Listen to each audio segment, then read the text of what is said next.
السلام علیکم دوستو، کیسے ہیں آپ لوگ؟ سب سے پہلے آپ کو رمضان مبارک۔ اور آج ہم آپ کو حضرت سعد رضی اللہ تعالیٰ عنہ کا واقعہ سنائیں گے۔ سن کے آپ کا ایمان تازہ ہو جائے گا۔ ایک بار واقعہ سنیے۔ جب ایک ماں نے اپنے 17 سالہ بیٹے کو اسلام سے روکنے کے لیے بھوک ہڑتال کی تو اس بیٹے نے وہ جواب دیا جو آج بھی قرآن کی آیت بن کر زندہ ہے۔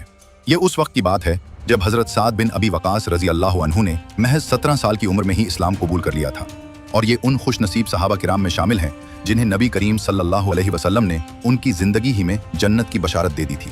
جب ان کی والدہ حمنہ بنت ابی سفیان کو پتہ چلا کہ ان کے بیٹے نے اپنے آباء و اجداد کا دین چھوڑ کر اسلام قبول کر لیا ہے تو وہ سخت غصے میں آ گئیں، کیونکہ وہ اپنے بیٹے سے بہت زیادہ محبت کرتی تھیں اور انہیں اپنی بات منوانے کا ہنر آتا تھا۔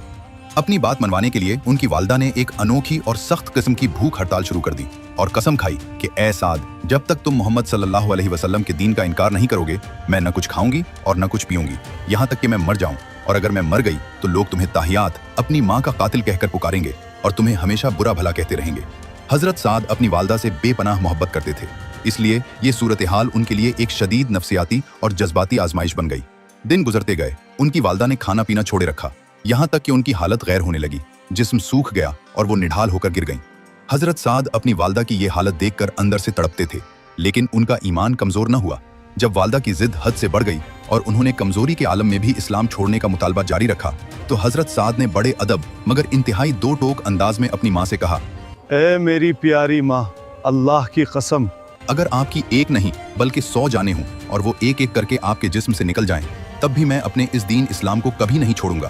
اب آپ کی مرضی ہے، چاہیں تو کھانا کھائیں یا بھوکی رہیں۔ بیٹے کا یہ مضبوط ایمان اور اٹل فیصلہ دیکھ کر ان کی والدہ مایوس ہو گئیں اور انہوں نے اپنی بھوک ہڑتال ختم کر کے کھانا کھا لیا۔ اس واقعے کے تناظر میں اللہ تعالیٰ نے قرآن مجید کی سورہ لقمان کی آیت نمبر 15 اور سورہ العنکبوت میں یہ حکم نازل فرمایا کہ اگر تمہارے والدین تم پر دباؤ ڈالیں کہ اللہ کے ساتھ کسی کو شریک کرو تو ان کی یہ بات مت مانو، لیکن دنیا میں ان کے ساتھ ہمیشہ اچھا سلوک کرتے رہو۔ یہ واقعہ ہمیں سکھاتا ہے کہ اللہ کی محبت ہر رشتے سے بڑی ہے، مگر اس کے باوجود والدین کے ساتھ ہمیشہ ادب اور محبت سے پیش آنا چاہیے۔